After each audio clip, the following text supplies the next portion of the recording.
Jason, you got something for DeShaun Tate sitting there in Cleveland with what he's watched today? Yes, the first two games in Cleveland were tremendous games. Robert Morris gave Alabama all they wanted, and then you saw Vanderbilt kind of spit the bit up a dozen against St. Mary's, and that St. Mary's defense, they've lived on that defense, the rebounding. They finally made a couple shots in the second half. Give us a couple thoughts about the early session, which had two really good games.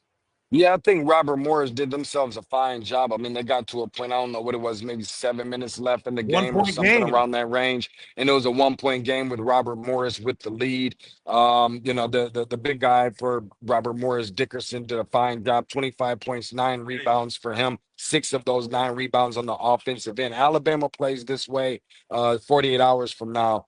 They won't have to worry about advancing on to anywhere except for Tuscaloosa, that's for sure. It's a little bit concerning that they rely a little bit too much on the offensive end, wanting to have more points at the end of the game than the other team, which I understand, but you have to work on getting stops. They're not really a disciplinary by defense type of team, and I think that they had to be a little bit better from that standpoint. I think the other thing is for that other game, talking about St. Mary's the best rebounding team in the country. It's clear to see that because of the size that they have. A little bit on the softer side than I thought that they were, just a little bit.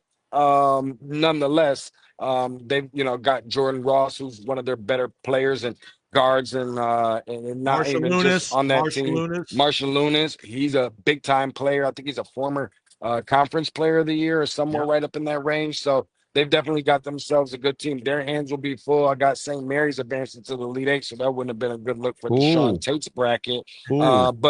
But I will say that they are a team that can definitely give some problems because of the fact the contrast of styles, where you have the Alabama, who definitely has the athletes and the talent and all that kind of stuff they rely on, but not nearly as disciplined per se as the St. Mary's type of team. So it should make out for a really good game in 48 hours.